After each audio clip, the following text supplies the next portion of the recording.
what's my current problem to my startup. Just for example, because TeamNote is the product, I would say the Asian market is okay on that area, but if you're talking about the US market, you have to have a SaaS model.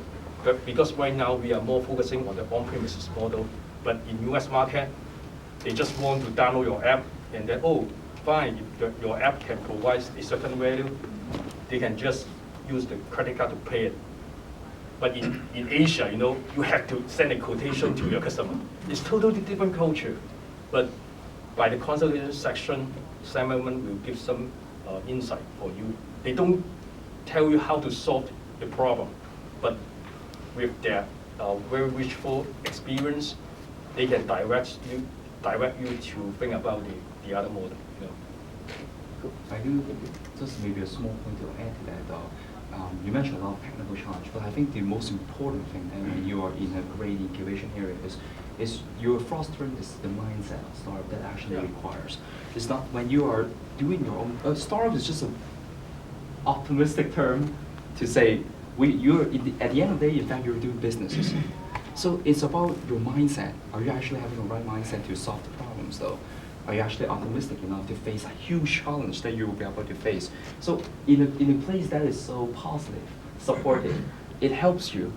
It will give you an ease for your mindset to go through sometimes as well, I guess. I think that's very important.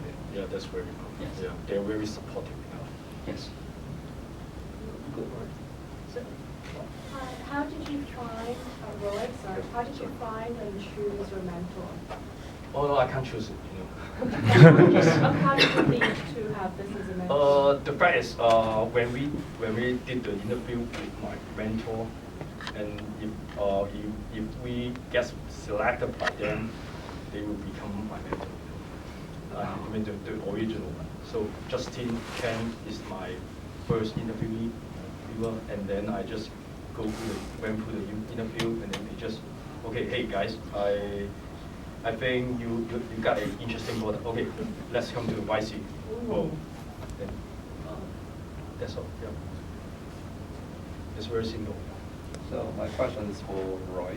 Yeah. Would you advise the startup to go, say, in Silicon Valley or to China?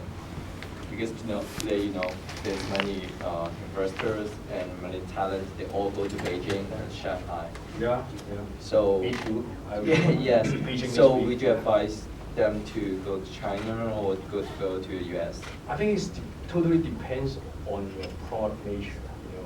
For my product, because what I just mentioned, I want to be a global company. And the global, of course, including China. I can't miss out the China part. So that's why I will go to China for next week and then do some marketing, PR stuff. I think it's totally depend on the product. I won't say you have to go Silicon Valley. Yeah. Because if you are running a product very local, I think that's great. You don't need to go anywhere. But the problem is local cannot scale up your business model. Not really though. Not really, I don't behave that way though. As we decided to actually move back to Hong Kong, that's a very huge decision for us. When I left, I actually moved to San Francisco for that 2 years, and then I decided to move to Hong Kong. And at the end of the day, well, Hong Kong, although it's not as mature as Silicon Valley does, of course, or even China, it's not as mature there. But really, sometimes that's where all the opportunity is. When the problem are not being solved by 500 different competitors, that you're look at how some taxi ordering apps that is actually very hard competitive landscapes though. And for here, sometimes when you actually do the right things, when you actually do the right thing that will solve local or international problems, investors are actually interested. It's just you need to know ways to let them understand. When we were actually in Hong Kong and in Asia, and we got a lot of investor approach.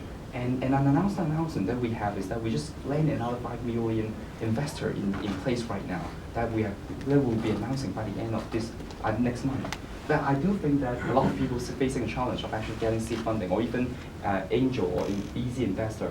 It's the matter of fact that right now there are opportunities in here, and don't let them pass by you. And I think more and more it's going to become, and the maturity would strive by investor that's going to be looking for great startups right now. And the investor that we have right now is really looking for Hong Kong startup to invest. They are actually from China, and they're looking for Hong Kong startup to invest. And I found that that's actually very fascinating. And I found that their mindset is very clear, very understandable, and they're very nice as well. So don't be depressed about that. It's really, I think, it's about the problem you're trying to solve. Yes. Thanks. I have a question. Oh, you have a question? One Okay. question for Benson. Sure. I'm not talking about the coffee machine. I'm more interested in the coffee shop, coffee cafe. Oh, very nice. Yeah. Well, you mentioned that you have 8,000 students. That's over a period of time of. That's over the first few months of time. First few months. About 5-6 months, I guess. Yeah. 6 months. More or less the same. Yeah. So over the 6 months, you have 8,000 students. That Yeah. means you have 1,000 more than 1,000 A month. students A month, per month. yes. Totally. And then it means you have something around 100 students every day, Monday and Sunday. Huh? 100. No. Now you have 8,000 students. Yeah. Divided by 30. Divided by 30 Uh, and Well, divided by 1,000 6. divided by 30. Okay. So about 30 to 40 students a day. So we actually is opening. No, doesn't matter. Doesn't matter. It's Doesn't about matter. I was very interested in that business model. You know why? Yeah, you can answer. You can answer. Well, we do it well with all the Groupons, group buying site that we have. We are actually opening 14 to 18 classes per week. That's actually a little bit more than your calculation that you just came up with. And with that, we have also, but as you know, Groupon is a marketing company at the end of the day helping you. So we enlisted a lot of corporate company that are looking for latte art or coffee-related sessions. Team to building. Be their team building or morale event places. As we located our cafe in Causeway Bay, though, we are a very easy to access location for a lot of big companies that is in the Hong Kong Island area. Oh. So second half. And I think you forgot to mention we at the daytime we use that office as our software development office and hardware. And So then we- at the nighttime we just open the latte art class, and Saturday, Sunday, whole day. So we try to, because as you know, rent is not cheap, especially in the Hong Kong Island area. So we want to make use as much as possible of the locations. So during the daytime 40 hours of work, we are a software development office. And then during the after work on weekend, we open continuously workshops that we teach students how to brew coffee and stuff. Are you still running the cafe? No, not anymore. It's too busy. Yeah. We done our market. Well, the intention of that is really for market research purposes. We don't want to give out money for marketing research company to do market research for us. So why don't we do it ourselves? It's most important is to listen to your customer directly. So therefore, we begin to create workshops, and that turns out to be a fabulous experience that we actually be able to pay for our first 40 developers as well from that money that we have. More important, you can talk to the user. Yes. We have been talking to like not just Every user, day, you know. not just Talking user, about though, it's everything, baristas, Barista, yeah. businessmen, and Yeah, like customer. Yeah. exactly. So that sounds a good business, and you are giving up that part. So are you selling off the cafe? Or No. closing it down? No, No. because in Hong Kong, usually when you become busy, you will have a lot of competitor. Usually they just look down the price. So when the people know we have over 8,000 students, then a lot of competitors is show up. And Yes, I think that actually is a culture that very correlates to what Roddy's mentioned. In Silicon Valley, or maybe United States, or even just Western culture in general, I don't know if that's the right thing to say, but the lack of a better word to say, they look further for their goal and destinations. But in Hong Kong, some people were looking very short-sighted, and seeing like maybe Nelson open a cafe that can earn money, they will immediately do the same thing just to compete for that few months. That's it, and they might not realize that at the end of the day, this is not the right place for them to put all the money in and their effort in. And as our intention is to just get data out of that. So we get our goal, we done our part, and it's actually with great incomes that we have, and we decide that we should spend our time wisely on the right things. And I think for a startup, you don't have enough manpower, definitely. You don't have enough resources as well. It's the art of how you place and allocate your time and money is the key of actually making yourself progress. So I have a question. Sure. It's about what is your plan in the next, say, 3 years or 5 years? Is it IPO is one? Yeah, because The ultimate our new investor, I can't say the name right now, but they have the experience to invest 360.